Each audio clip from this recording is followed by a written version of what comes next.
Buterevu poliisi evuddeyo n'erambulula ku mbeera yabaddewo n'okuleggulo eyatuuse ku pulezidenti w'ekibiina kya National Unity Platform NUP Robert Kyagulanyi Ssentamu ate era tukitegeddeko nti waliwo abakungu ab'enjawulo bagenze mu maaso n'okuba nga ate bamukyalirako mu mbeera mwali bimu ku ebyo bye ngenda okuba nga ate nkutuusaako olunaku olwaleero.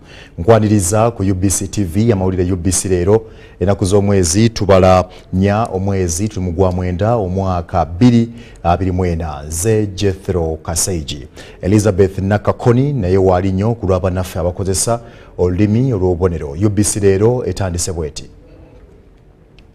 President Yoweri Kaguta Museveni akubiriza olukiiko mu maka gwa President Entebbe alwetabiddwamu ababaka abatali bamu kubaganya ebirowoozo ku ky'okugatta ebitongole bya gavumenti ebitali bimu wabula ng'essira liteereddwa ku kitongole ky'emmwanyi ekya Uganda Coffee Development Authority UCDA.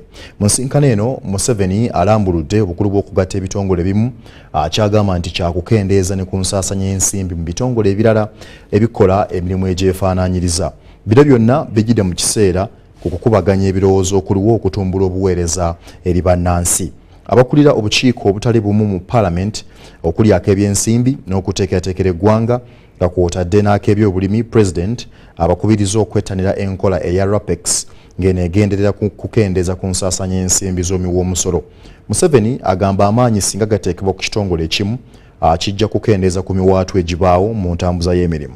Abakungu ba gavumenti abalala abeetayo mu nsisinkano eno kuliko Ssawa Minisita Robina Nabbanja, Ssaabawolereza wa gavumenti Kiryowa Kiwanuka n'abakungu abalala. 23 million kilograms of tea, which was the highest in 1970,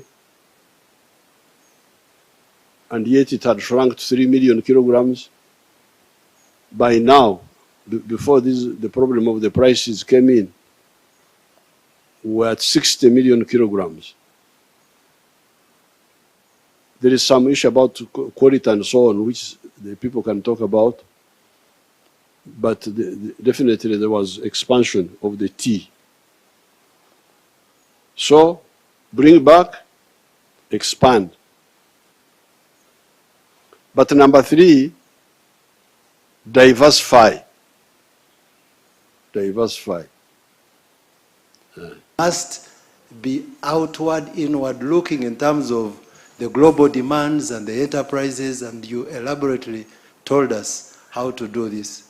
It has been the concern of colleagues that what will happen indeed if we are unable to selectively, deliberately determine the quality of these products. And that has been the cry why we are saying the Coffee Development Authority has helped us to generate the quality.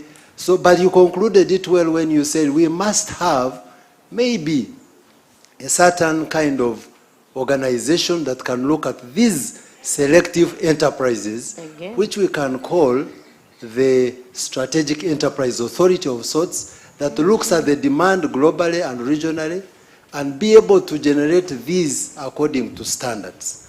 I agree with you that far. Indeed, saying that if we take these authorities into the mainstream ministries, we shall miss out, and you've elaborately addressed that concern, that you can put standards. I agree with you. And that was the position of the committee. The concerns we had, you have addressed them. Quality control and assurance, Your Excellency. We were informed that at the international level, for instance, a coffee to be accredited to the international market, it should have a regulatory body. Awonga tuvuddewo poliisi ekyanoonyereza ekyaviiddeko President wa NUP Robert Kyagulanyi Ssentamu okufuna obuvune ku kugulu kwe okwa kkono bwe yabadde ava okukyalira munnamateeka we George Musisi mitundu by'e Bulindaawo. Omwogezi wa poliisi Lusoke Kituuma agamba enkalu wakati wa poliisi n'ekibinja kya Bobi Wine zaakosezza abaserikale ba poliisi abasatu so nga n'emmotoka za poliisi 2 zaayonooneddwa.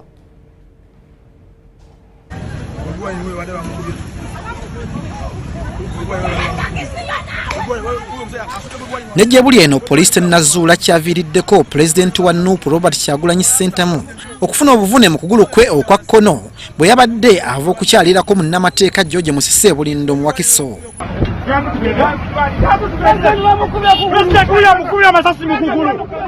Okusinziira ku mwogezi wa poliisi Lusoke Kituuma, Kyagulanyi yandibanga yefunye obuvune bwe yabadde ava mu mmotoka ye ekirowoozebwa nti yandibanga alina ekyamutakudde mu kugulu kwe okwa kkono.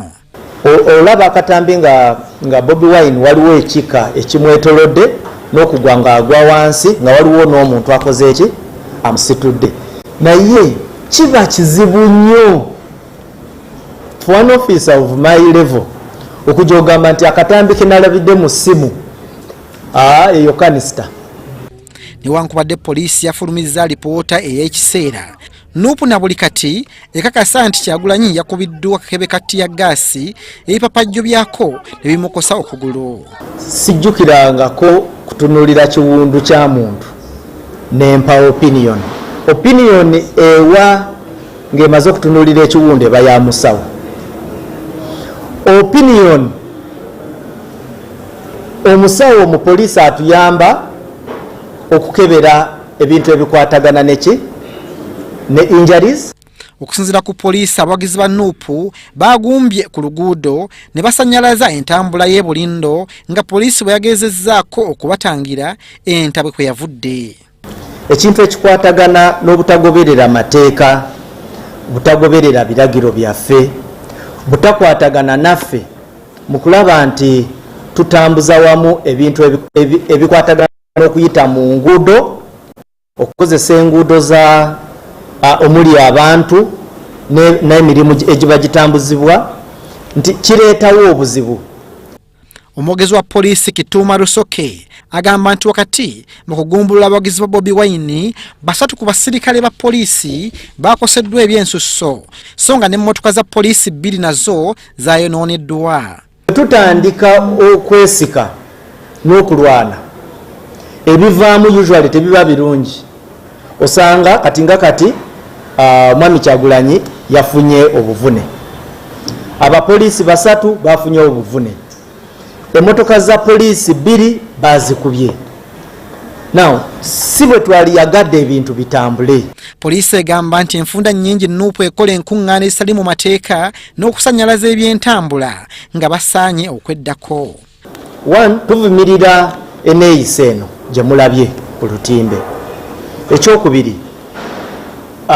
buli wabeerawo embeera ng'eno usually wavaamu n'obuzibu nga bwe mulaba, because poliisi ewalirizibwa okukozesa amaanyi, olusi mu kukozesa amaanyi ogwo wavaamu abantu abamu abafuna injuries. Ye Bobi Wine asiibuddwa eddwaliro lya Nsambya Rafael Hospital ku bigambibwa nti alina byeyeekengedde era obujjanjabi wakubufunira wuwe okutuusa wanaawonera. Nze Lubwama Abdul Nasir ne Komagum Rogers. Kale Masa onja kuba nkulaga bakulu abakyaliddeko ku Kyagulanyi mu maka ge. Masa abemboze bwe n'abeetuuse. Ssaabaduumizi wa poliisi IGP Abasi Byakagaba akubiriza abaserikale ba poliisi okukola omulimu gwabwe nga bagoberera amateeka agabafuga awatali kulinnyirira ddembe ly'obuntu. Byakagaba abadde aggulawo ensisinkano egenda okukulungula ennaku 2 nga yeetabiddwamu abakulu okuva mu kitongole kya poliisi ekikesi ekya CID ne woofiisi ya Ssaabawabi wa gavumenti nga badde ku kitebe kya CID ekibuli n'ekigendererwa ekyokulaba engeri ebitongole byombiriri gye binaddukanyangamu emirimu. Ensisinkano esookedde ddala wakati wa ofiisi ya Ssaabawabi wa gavumenti n'ekitongole kya poliisi ekikesi ekya CID etudde kibuli wansi w'omulamu ogugamba omugaso gw'ebitongole bino byombiriri mu nkulaakulana ya Uganda.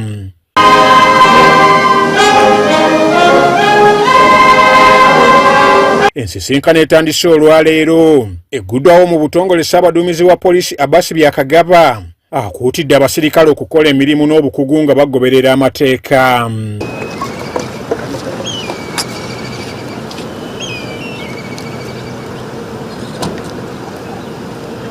So wish to remind the participants to ensure professionalism, integrity and protection of human rights during the performance of your duties. It's now my pleasure to declare this meeting officially opened and wish you fruitful discussions for God and my country. Byakagaba asabye abasirikale okusala amagezi gonna ag'okukola ku misango gy'obuli bw'enguzi n'ekigendererwa ekyokuba n'eggwanga omutali nguzi. You will discuss more on the fight against corruption. The general public has been frustrated that we go for small fish. But of recent, we see this trend changing, and we shall support your efforts to ensure a corrupt-free society. Ssaabawabi wa gavumenti Jane Francis Abodo alina essuubi nti byonna ebinaava mu nsisinkano eno byakuyamba nnyo abagyetabyemu nga kw'otadde okukozesa obukugu bwe balina mu buweereza. Meeting is an opportunity to discuss the current and future role of ODPP and CID in countering socio-economic challenges by equipping investigators and prosecutors with knowledge and skills in the investigation and prosecution of criminal cases, while of course sharing best practices in handling criminal matters. Director w'ekitongole ki CID Tom Magambo yeeyamye okukolagana ne woofiisi ya ssaabawabi wa gavumenti okulwanyisa obumenyi bw'amateeka. Realize we have quite a number of discussions. Some will range from corruption to terrorism to how we can fight criminality in general. And the basic reason for us to meet here today is to see how best we can realign our work to supporting the ongoing socio-economic transformation of our people. Ensisinkano eno esuubirwa okukomekkerezebwa olunaku lw'enkya era omukulembeze w'eggwanga Yoweri Kaguta Museveni yasuubirwa okuluggalawo. Nze Ivan Juko ne Deborah Namamonde. Minisitule y'ebyempuliziganya n'okulungamya eggwanga bategeezezza ababaka ba Parliament we batuuse ku nteekateeka y'okubunyisa intaneti mu bitundu by'eggwanga. Amyuka Ssenkulu wa UBC Maurice Mugisha naye ayogedde ku bbanja UBC lyerina okusasula satellite nga bwe kizingamiza obuweereza mu bitundu by'eggwanga ebitali bimu. Amyuka ssentebe w'akakiiko k'ebyempuliziganya amawulire tekinologiya n'okulungamya eggwanga Idi Sabirye akubiriza olukiiko olwetabiddwamu abakulu okuva mu minisitule y'ebyempuliziganya n'abava mu bitongole bibavunaanyizibwako. As we struggle to make a country and the whole world a global village, there are areas that are disadvantaged, that even making a call, someone has to climb a tree to make a call, and these are areas that we need really to focus on. Mu nsisinkano eno ababaka baagadde okumanya wa ekitongole ekivunaanyizibwa ku byempuliziganya mu ggwanga ki Uganda Communications Commission UCC bwe kituuse mu kubonyesa intaneti mu bitundu by'eggwanga byonna. All along it has been managed by a private company called Soliton, but we are now winding up with Soliton so that UTCL can take over maintenance and the operation of the what? Of the national backbone.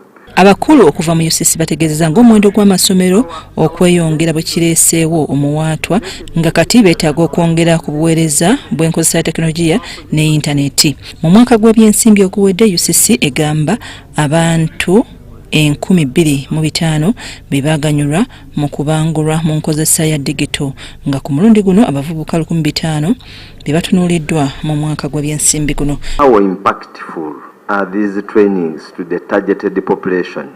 We discovered over time that we needed to categorize these trainings because these different clusters of people had different challenges, and you need to adapt, the trainings to the different challenges if they are to be impactful. So right now we have different categories that go on. We have trainings for women, for youth. Minisita omubeezi w'ebyamawulire n'okulungamya eggwanga Godfrey Kabyanga agamba amasomero agamu gye batuusa intaneti tegalina masannyalaze. I think that is really a wastage, because there are schools that have never used these computers, even the fact that you have given them. So why do you give computers to schools that do not have power? So the understanding was that once this seed is put into the schools, then the schools and the ministry can put into place measures to continue with ICT in the schools. Of course, the ministry and the schools have faced challenges, and that's why we are now having repetitions in terms of the schools that are being supported. Ekitongole kinita Uganda, Posta Uganda ne UTCL nabo boogedde we batuuse. And our estimation is that for us to efficiently and effectively provide IT services to the ministries, departments and agencies, we require 64 billion, but we are only allocated 15 billion. So there's a very big gap, there's a shortfall in the allocation of. Ku by'okutuusa obuweereza bwa TV, amyuka Ssenkulu wa UBC Morris Mugisha ajjukiza ababaka ku kasiimo k'abakozi n'ebbanja UBC lyerina okusasula ebisale bya satellite bwe kikosa TV z'omu bitundu by'ewala. Wage bill. Did you provide a wage bill for UBC this financial year? Yeah, we submitted to Ministry of Finance, but Ministry of Finance didn't give us the money. Like even the Department of Information and National Guidance received zero money for operations. Because I must mention here that UBC this financial year has only 1.4 billion in the budget. So again, I want to raise this as a matter before you because of our arrears of almost $1 million to the service provider who is Intelsat. And that is also being handled by the ministry because these arrears were captured under the Ministry of Finance as a debt that should have been cleared by last financial year to the service provider. Ndinafka Farida ne Daniel Mugoya. Essigeddamuzi litongoza kooti enkulu e Kasese era emisango egirudde nga tegiwozesebwa olw'okubulwawo kwa kooti enkulu gitandikiddewo okuwulirwa. Omulamuzi omukulu Justice Flavian Nzeija agamba okusembeza kooti enkulu e Kasese kyakukendeeza ku ngendo abantu zabadde batindigga okutuuka e Fort Portal eyo era kyakukendeeza ku misango egibadde gitubidde. Jebuvuddeko essigeddamuzi lyasembeza empeereza za kooti enkulu e Kasese okuva e Fort Portal n'ekigendererwa ky'okukendeeza ku misango egirudde nga gituubiridde mu kooti so nga n'egimu gibadde gikooma mu kooti nto ezitalina buyinza kuwozesa misango gyetaaga kooti nkulu. That now for us in Kasese the question of case backlog is being answered today. Whenever they would go for high court services in Fort Portal, some of them would fail to raise even money for transport, upkeep in Fort Portal, and at the end of the day they would give up and they lose the cases as a result of not attending course. Okusinziira ku batuuze b'e Kasese babadde nga emisango bagiragiriza Fort Portal wabula olugendo lubadde luwanvu era ne basiima essigeddamuzi okubasembereza empeereza za kooti enkulu. Integrity, accountability, transparency, independence, impartiality, and equality are ideals held dear to us. We endeavor to ensure that you experience these ideals when you visit the courts. Okusinziira kwakulira abalamuzi Fort Portal Justice Emmy Vincent Mugabo agamba bafuna okusaba okuva eri abantu okubasembereza kooti enkulu nabo ekiteeso ne bakyanja eri omulamuzi omukulu nga ensonga lwaki kati Kasese efunye kooti enkulu. And gave him the rationale that the court users were hindered by one, the geographical constraints, the language barrier, lack of transport, and it was very expensive for litigants to attend court in Fort Portal High Court. Bw'abadde aggulawo kooti enkulu e Kasese, omulamuzi omukulu Dr. Flavian Nzeija alabudde abalamuzi ku kabaate akali mu kulya enguzi era asabye baweereza abantu awatali kusosolamu. And within that institution you can easily use it for purposes of mediating people who have disputes. Instead of coming to court here wasting time, you can easily solve those problems like family matters, two brothers quarreling. Why? Okusinziira ku mulamuzi omukulu Dr. Flavian Nzeija bakwongera okusembereza abantu empeereza za kooti enkulu okwetooloola eggwanga. Kooti enkulu yerina obuyinza okuwozesa emisango egisukka mu bukadde 5 n'okudda waggulu. Nabadde ntandika nakusuubiza okutegeeza abamu ku bakulu abakyaliddeko Robert Kyagulanyi Center mu okulaba embeera mwali era abamu ku bakulu abamukyaliddeko olwaleero kuliko yaliko Katikkiro wa Buganda yawummula Joseph Mulwanya Mulise Mwogerere ne Road Mayor wa Kampala Ssaalongo Erias Lukwago era bano bavumiridde ebikolwa bya poliisi okukozesanga eryanyi mu kugumbulula bannabyabufuzi. Mu kiseera kino Bobi Wine addiziddwa mu maka ge gy'anaayongera okufunira obujjanjabi.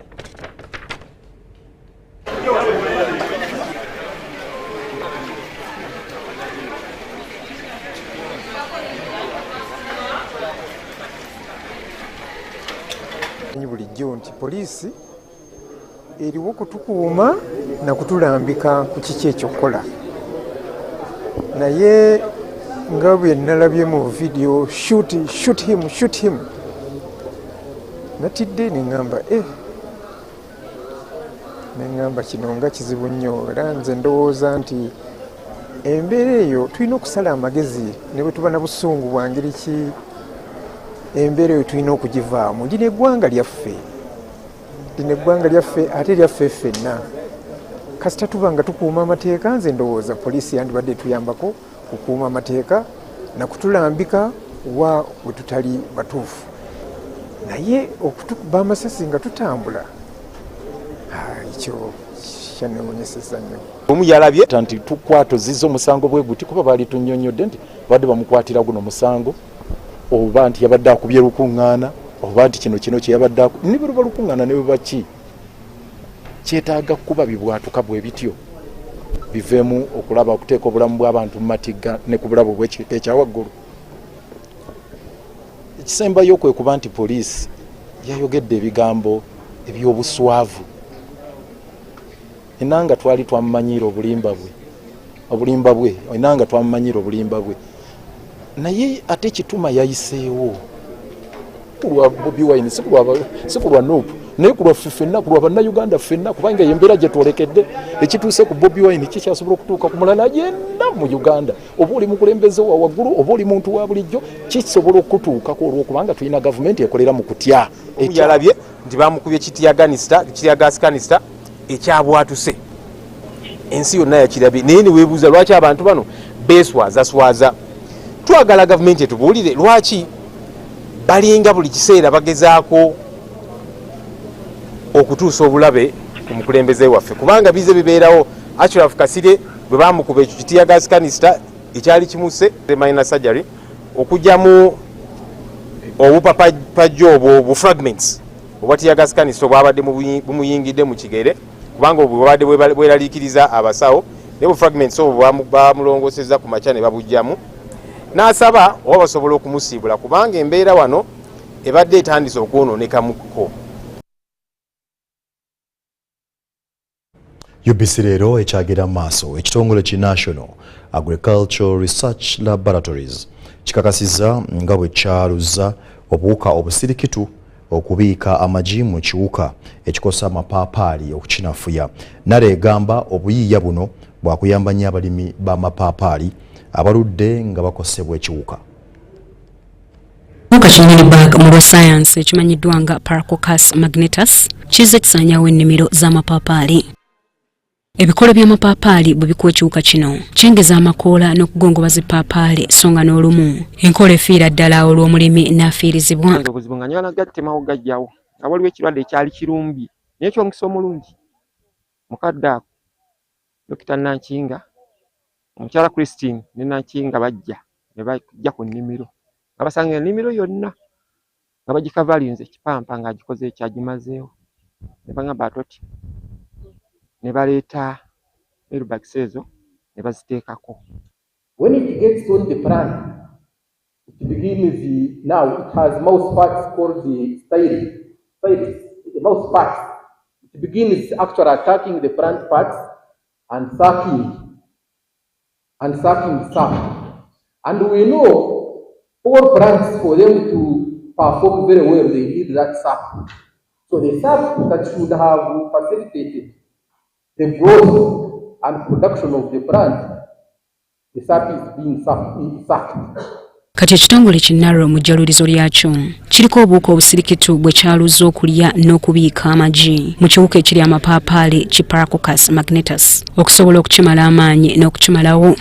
It is an insect which goes and put its eggs in the young stage of a papaya mealybug. Then when it puts its egg, the egg of the parasite hatches in there. It feeds on the young instar, and then it kills it. When it kills the mealybug, then the parasite come out. Enkola eno ey'okwaluza obuwuka kati etandise okusomesebwa abalimisa mu bitundu okuli Nakaseke, Nakasongola, Hoima, Kamuli, Masaka ne Kayunga ewasinga okulimibwa amapaapaali. So after we've put this Irish potato, this is now the substrate where the mealybug is going to grow. Remember, we need a mealybug before we produce the parasite. So the mealybug, we are going to allow this, in the dark room there, we allow them to sprout. After they've sprouted, those sprouts, the what we use to inoculate the mealybugs. Bindirina kubanga singa mpeereddwa variety empya nga seeri gye tubadde tukozesa ewaffe essuubi ndirina naddala we nagatemye nsuubira okuzzaawo singa baba bampadde ensigo empya. Enkola y'okwaluza obuwuka obusirikitu obulya n'okwalula amagi mu kiwuka Piparachus magnetus kikendeeza ku nkozesa y'eddagala oluusi erikosa amapaapaali so nga terina bulabe eri ttaka. Ekiwuka kino kirina kulwanyisibwa ng'endokwa z'amapaapaali zikyali mu mmererezo ku lw'ennimiro z'amapaapaali ennungi. UBC Leero ekyagenda mu maaso okkiriza nkuumuzeemu nkomawo n'ekitundu ekyokubiri.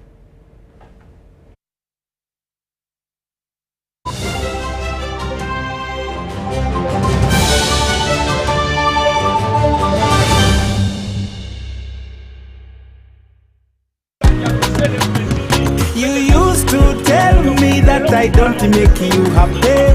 All that time you would be complaining. I'll call you every day. Yeah, yo, baby, don't know. You can now get all the Chibuzi out with MTN voice bundles. Call all networks. Kubei Dondoro. Buy a 25-minute voice bundle for only 1,000. Or buy any daily voice bundle of your choice. Dial *100 *21# and select daily or use the My MTN app. When we talk together, we are unstoppable.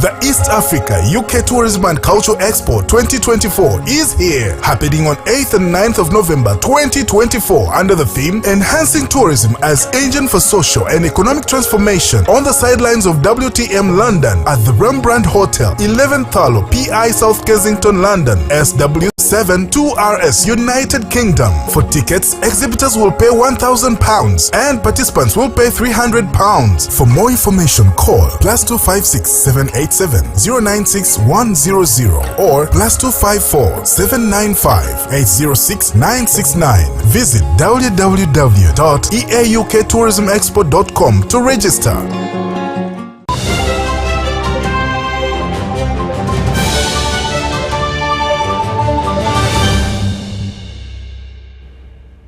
UBC Leero ekyagenda mu maaso nkomyewo n'ekitundu ekyokubiri. Abawagizi b'omubaka wa Igara East ate nga ye director w'okukunga abantu mu kisinde kya Patriotic League of Uganda PLU Michael Mawanda bamwaniriza mu ssanyu ku ofiisi zaabwe Naggulu. Asaba awandiisi w'ekisinde kino Daudi Kabanda yakulembeddemu enteekateeka y'okwaniriza omuntu waabwe oluvannyuma lw'okumala ennaku 82 nga tali mu ofiisi.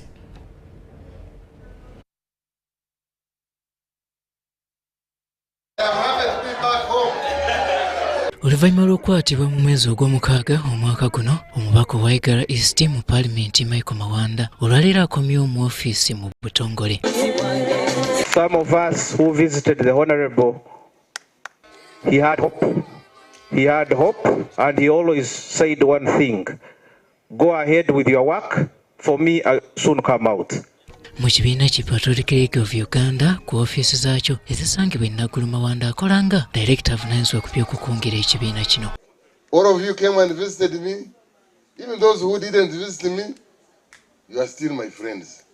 Wakati mu nduula ey'oluleekereke n'okucakanya, Mawanda yaniriziddwa abakozi wamu n'abammemba b'ekibiina kino abadde bakulembeddwamu ssaabawandiisi w'ekibiina Daudi Kabanda.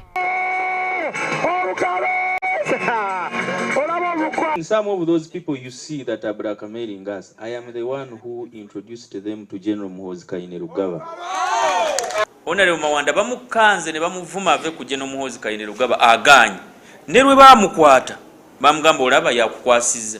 Nagenda ogende Luziranga agamba temuva ku Piero yibo. Mawanda agamba nti kati kaakomyewo obudde bw'akolera na kuweereza ekibiina. Kakasa abantu nti Piero yuweri era tukyagenda mu maaso nga tunoonyeza General Muhoozi Kainerugaba. Tekuba omuntu yenna atiisatiisa abasupporters baffe aba Piero yu.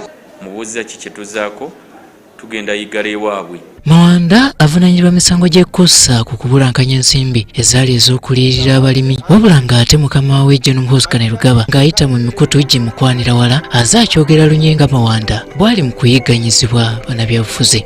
Despite the tweets, General Muhoozi Kainerugaba supported me right from the day I was inconvenienced up to the day I came out. Fenga PLU tetugamba nti Honorable Mawanda talina musango kubanga omusango gukyali mu kkooti. Ffe kye twali twogerako waliwo selective prosecution.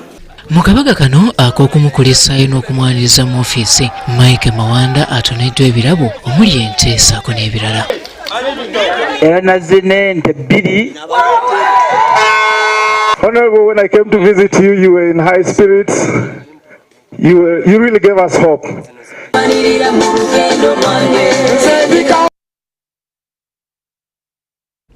Kale akadde kange kaweddeko, njagala okwebaza okubanga tambudde ffenna nenjagala okutegeeza nti amawulire gabadde mangi. Bwe nva wano ngenda ku Star TV emunyenye eggwanga waliwo amawulire ag'enkizo ku 3 ku ssaawa 3 zennyini ez'ekiro. Tosaanye okubeera nga ate nago ogasubwa. Kituusa Muhammad gwe ngenda okulekera akutuuseeko embeera y'obudde ze Jethro Kasaigi. Elizabeth Nakakoni abadde okulwa bannaffe abakozesa obubonero. Kusiibudde. Nange kituusa Muhammad okuva mu kitongole ky'eggwanga kivunaanyizibwako by'embeera z'obudde kankuteeka lipoota y'embeera y'obudde.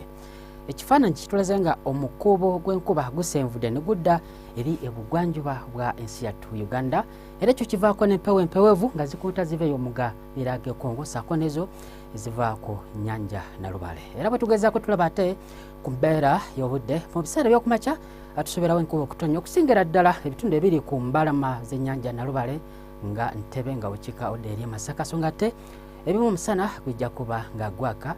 Eri abuvanjuba tusobola kuba okutonya bitundu nga Jinja, Tololo, so nga ate Soroti omusana gujja kuba nga gwaka mu biseera by'okumakya. Wabula eri ebugwanjuba ebitundu ebisinga obungi embeera y'obudde ejja kubeera nga ya musana. Ebukiikakkono ebitundu ebimu omusana gujja kuba nga gwaka, so nga ate nga Arua, Gulu tusoborawo enkuba okutonya. Enkuba ejja kwongera okutonya mu bitundu ebisinga obungi mu biseera by'olweggulo bomu okuba ku diguli 28 mu kibuga kyaffe ekikulu Kampala, so nga ate Mubende 27 eri Nakasokola 30. Era enkuba eno ejja kwongera okutonya bitundu ebisangibwa eri ebuvanjuba bomu olisinga obungi ejja kuba ku diguli 29. Bwe tugezaako ne tulaba ate eri ebugwanjuba nawo enkuba ejja kutonya Mbalala, Kasese, Masindi bomu okuba ku diguli 30 Kasese, so nga ate eri Kabale 24. Eri abukiikakkono ebitundu ebimu musana gujja kuba nga gwaka, so nga ate ebirala enkuba etonya bomu ebisinga obulungi ejja kuba ku diguli 30 okujjakaawo mu Arua ejja kuba ku diguli 28. Bwe tugezaako ne tulaba ate mu Nairobi omusana gujja kuba nga gwaka bomu okuba ku diguli 24. Dubai 38. Okujjako eri e London tusoberayo olunywankoko bomu okuba ku diguli 20. Tuyanze kubeerako naawe beera bulungi bweraba.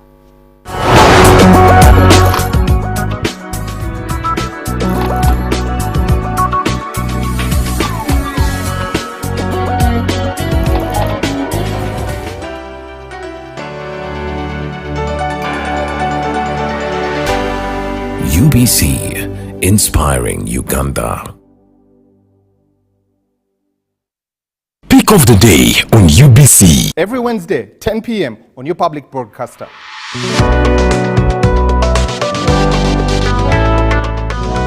Was brought to you by I'll call you every day, yeah, yo, baby, don't. UK can now get all the chibuzi out with MTN voice bundles. Call all networks Kubei Dondoro. Buy a 25-minute voice bundle for only 1,000 or buy any daily voice bundle of your choice. Dial *100 *21 hash and select daily or use the My MTN app. When we talk together, we are unstoppable.